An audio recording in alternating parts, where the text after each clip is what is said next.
Hello students, औसत topic हमारा continue है। इसके अंदर हमने कई पार्ट कवर कर लिए हैं। तो आज का हमारा जो वीडियो रहने वाला है वो औसत का एक महत्वपूर्ण टॉपिक होगा। और इसके अंदर एक तो अनुपात और मिश्रण, इन दोनों का यूज़ होगा। अनुपात के क्वेश्चन भी आएंगे, यानी अनुपात से संबंधित क्वेश्चन होंगे। और मिश्रण के अंदर हम जो एलिगेशन मेथड है उसका भी यूज़ करेंगे। हालांकि एलिगेशन मेथड को हम डिटेल के अंदर तो जो मिश्रण का टॉपिक जब हम अलग से कवर करेंगे उसमें सीखेंगे। तो आइए शुरू करते हैं और इनका देखते हैं थोड़ी थोड़ी चीज़ें जो कि हमारे क्वेश्चंस के अंदर काम आएंगी। अनुपात के अंदर आपको जो बेसिक क्वेश्चन पूछे जाएंगे वो इस तरह के होंगे जो हमें काम देंगे कि ए और बी दो व्यक्तियों के अंदर आपने 45 रुपये बांटने हैं। और अनुपात आपका क्या रहेगा, 2:3। तो दोनों को अलग अलग कितने रुपए मिलेंगे, कुछ इस तरह के क्वेश्चन होंगे। तो यहाँ पर मुझे पता है कि ए और बी को जब मैं जोड़ता हूँ तो दोनों के रुपए कितने होते हैं, 45। जब अनुपातों को जोड़ता हूँ तो कितने बनते हैं, 5। यानी अनुपातों का कुल योग इसके बराबर होगा इकाई के रूप में। यानी ये 5 यूनिट किसके बराबर हैं, 45 के। तो 1 यूनिट किसके बराबर हुआ, 9 के। तब मैं बता सकता हूँ कि ए को कितने रुपए मिलेंगे। अनुपातों के हिसाब से 2 रुपये मिल रहे, 2 यूनिट मिल रहे थे। 1 की वैल्यू 9 है तो 2 की वैल्यू क्या हो जाएगी, 18। इसी तरह बी की वैल्यू क्या हो जाएगी, 3 में 27। तो एक तो इस तरह क्वेश्चन। इसके साथ कई बार ऐसे पूछ लेगा इसी के अंदर कि बी की वैल्यू 27 है, A/B है 2:3 और बी को 27 रुपये मिल रहे हैं, तो कुल कितने रुपए हैं, इस तरह भी पूछ सकता है। तो जब बी को 27 मिल रहे हैं तो एक की वैल्यू क्या हो जाएगी, 9। और कुल अनुपातों का जोड़ कितना है, 5। तो 5 में कुल रुपए कितने हैं, 45। या इस तरह पूछ लेगा कि A/B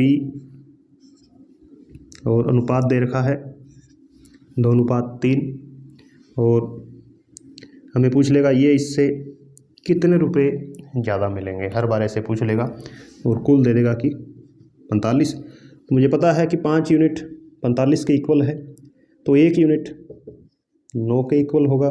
तो यहाँ भी 1 का ही अंतर है, तो अंतर कितने का हो जाएगा, 9 रुपये का होगा। मुझे अलग अलग निकालने की आवश्यकता नहीं है कि 2 में 18, 3 में 27, फिर 18 में से मैं 27 में से 18 माइनस करूँ, ऐसा नहीं है। यानी अनुपात के जो बिल्कुल बेसिक से क्वेश्चन होंगे, जो बेसिक तरीके होते हैं अनुपात के, वो हमें काम आएंगे। तो अनुपात तो इतना ही सीखेंगे हम यहाँ। इसके साथ मिश्रण के जो मिश्रण का एलिगेशन मेथड होता है वो और सीख लेते हैं। मिश्रण के अंदर हमारे पास इस तरह की कंडीशन होगी, जैसे हम एक एग्जांपल लेते हैं कि 50 स्टूडेंट हैं, उनका औसत है 23, कुल औसत 23 है। इनमें से 35 लड़कों का औसत है 20, तो लड़कियों का औसत हमें याद करना है।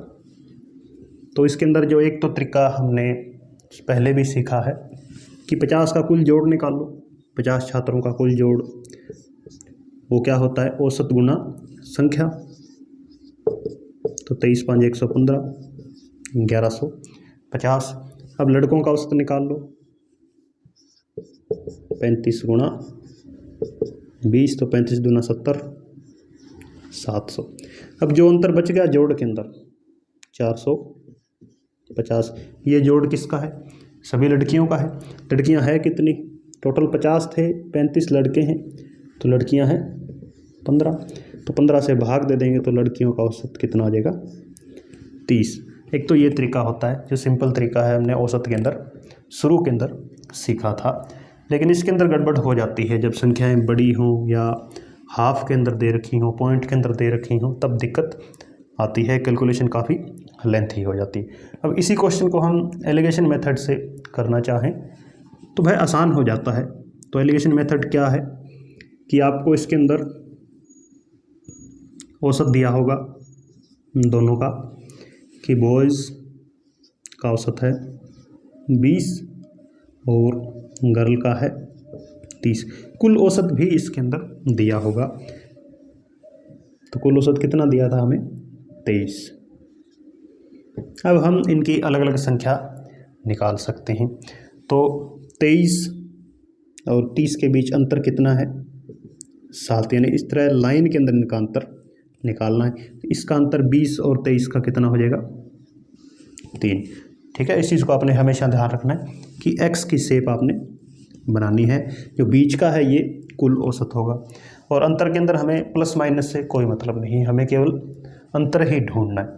और एक चीज़, ये जो नीचे आए हैं 7 और 3, ये संख्या नहीं है, संख्याओं का अनुपात है, 7 और 3। अब इसके अंदर हमें क्या दिया था कि कुल कितने हैं छात्र? 50। तो संख्याओं, छात्रों और छात्राओं की संख्याओं का अनुपात कितना आ गया? 7:3, जोड़ कितना हो गया? 10। अब ये 10 अनुपात किसके इक्वल है? इन 50 के इक्वल है। तो 10 बराबर 50, 1 यूनिट बराबर 5। तो 7 5 35 हो गए लड़के, और 3 5 15 हो गई लड़कियाँ। यानी चीज़ तो वही है कि इसके अंदर जो 35 और 50 थे, इसको हमने क्या है और छोटा कर लिया है। ठीक है, यानी अनुपात का मतलब बेसिक यही होता है कि हमने कैलकुलेशन को छोटा कर लिया। अब इसके अंदर भी एक और चीज़ जो पूछ सकता है कि जैसे आपसे ये औसत पूछ ले कि गर्ल का औसत बताओ, कुल औसत दे दे 23 और बॉयज़ का औसत 20, दोनों की संख्या भी दे देगा 35 और 15। तब मेरे पास क्या स्थिति बनेगी? यानी बॉयज़ का औसत 20, गर्ल का मुझे मार्क फाइंड करना है, कुल औसत कितना है? 23, और नीचे क्या दी है? संख्या 35 और 15। तो हमेशा जो नीचे होता है मुझे पता है क्या होते हैं? अनुपात होते हैं। तो इनको मुझे अनुपात के अंदर बांट लेना होगा। यानी इनका अनुपात क्या है? 7 और 3। तो अब मुझे पता है कि 3 और 20 क्या होते हैं? 23 होते हैं। यानी इनका अंतर ही होता है कि 20 और 23 का अंतर यहाँ 3 लिखा था। तो यहाँ क्या लिखा जाए कि 23 और 7 ये मिलकर दोनों क्या बना दें? यहाँ पर गर्ल का औसत। तो यहाँ पर दो चीज़ें आपके दिमाग के अंदर आ सकती हैं कि 23 और 7, यानी मैं 30 लिख दूँ, तो 30 और 23 का अंतर क्या हो गया? 7 हो गया। हो सकता है कई बच्चों के दिमाग के अंदर ये है 16 लिखते हैं कि 16 और 7 भी तो क्या होते हैं? 23। यानी 23 और 7 का अंतर भी क्या होता है? 16 होता है। तब एक चीज़ हमेशा ध्यान रखनी है कि इस तरह जब भी आपके पास दो ऑप्शन बने, आपने कंप्लीट औसत को देखना है। कुल औसत, कुल औसत है 23, और उनमें एक औसत क्या है? छोटी आ गई, अगर 20 आ गई तो दूसरी औसत हमेशा बड़ी आएगी। तो 30 मेरा आंसर होगा। ये चीज़ ध्यान रखना है। इसी तरह औसत काम करती है। जब दो संख्याओं का औसत हम निकालते हैं तो एक संख्या छोटी होती है और एक बड़ी होती है, तो औसत उनके बीच में होती है कहीं, ये ध्यान रखना है। तो अब हम इसके कुछ एक क्वेश्चन देखते हैं ताकि आपको ये एलिगेशन मेथड और अच्छे से समझ में आए। पहला क्वेश्चन है, एक विद्यालय में पास छात्रों की संख्या फेल छात्रों से 140 अधिक है। सभी छात्रों का कुल औसत 40 है। पास छात्रों का औसत 45 और फेल छात्रों का औसत 25 है। कुल छात्र कितने हैं ये बताना है। यानी छात्रों की हमें संख्या ज्ञात करनी है। एक रिलेशन भी दिया है कि जो पास हुए वो फेल छात्रों से 140 अधिक हैं। दोनों के अलग अलग औसत दी है और कुल औसत भी दी है। तो एलिगेशन मेथड यहाँ पर अप्लाई होगा कि पास छात्र हैं उनका औसत 45 और फेल है उनका 25, कुल औसत बीच में लिखेंगे 40। अब इनके बीच अंतर कितने का है? 15, और इधर अंतर है 5। इस तरह जो तिरछी गुणा हम एक तरह से जो करते हैं उससे हम याद रख लेंगे इनका अंतर लिखने के लिए। अब ये 15 और 5 आगे अनुपात, और आगे काटें तो क्या हो जाएगा अनुपात? 3:1। अब हमें क्या दिया है? अंतर दिया है। यानी जो पास छात्र हैं वो फेल छात्रों से 140 अधिक हैं। यानी दोनों जो छात्रों की जो संख्या है, दोनों प्रकार के छात्रों की, उनके अंदर 140 का अंतर है। तो यहाँ अनुपातों के बीच अंतर कितने का है? 2 का है। संख्या के बीच है 140, यानी 2 यूनिट किसके इक्वल हो गए? 140 के। तो 1 यूनिट किसके इक्वल हुआ? 70 के। कुल कितने हैं? जो छात्र हैं उनकी संख्या अनुपात के अंदर 4 हैं, तो 4 को जब मैं 70 से गुणा करता हूँ तो कुल छात्र कितने हो जाएंगे 280। तो इस तरह हम कर सकते हैं आसानी से। एक दो क्वेश्चन और देखते हैं। नेक्स्ट क्वेश्चन, एक कार्यालय में सभी कर्मचारियों का औसत वेतन 8,000 रुपये है, 7 का वेतन औसत है 12,000 और शेष का है 6,000, तो कुल कर्मचारी कितने हैं? तो जो 7 कर्मचारी हैं उनका औसत वेतन है 12,000, जो शेष हैं उनका औसत है 6,000, लेकिन कुल औसत भी दे रखा है 8,000। तो एलिगेशन मेथड से इनके बीच का अंतर कितना हो जाएगा? 8,000 में 6,000 घटाएं 2,000 और इधर आएगा 4,000, तो यानी 2:4। 1000 लगाएंगे वो 3 0 से 3 0 कैंसिल हो जाएगी। इसको और आगे काटें तो 1:2। अब ये 1 अनुपात मुझे पता है क्योंकि इनकी संख्या कितनी है 7, यानी 1:7 के बराबर ये मुझे गिवन है क्योंकि इसकी संख्या 7 के इक्वल है। ये जो अनुपात आते हैं ये संख्या के अंदर ही आते हैं, यानी संख्याओं का अनुपात होता है।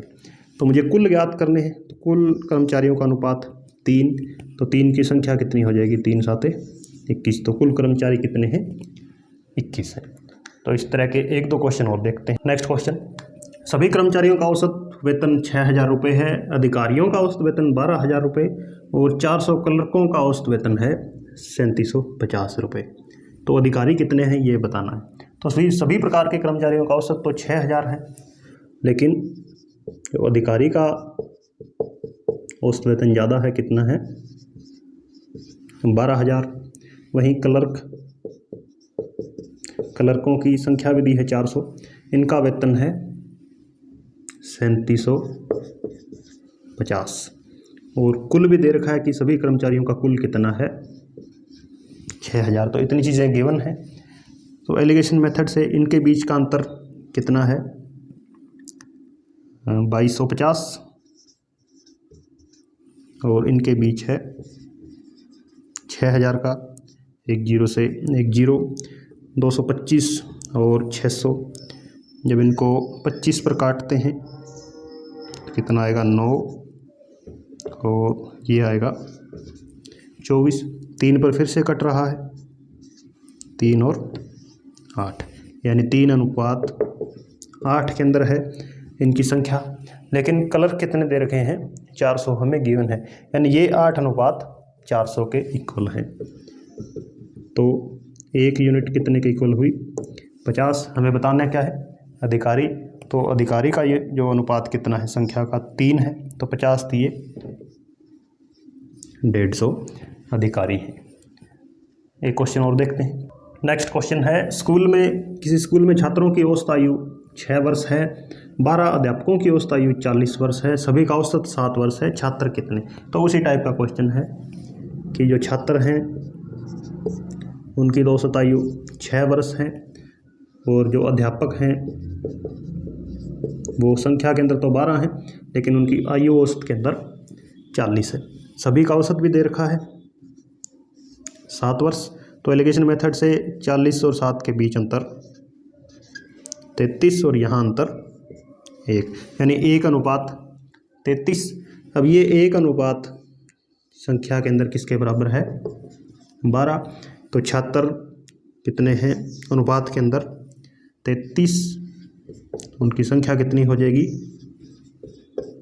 12 3 36 और 3 39 396। तो ये हमारा आज का टॉपिक था, यानी एक और पार्ट हमने कवर कर लिया है। तो उस टॉपिक हमारा कंटिन्यू रहेगा। धन्यवाद।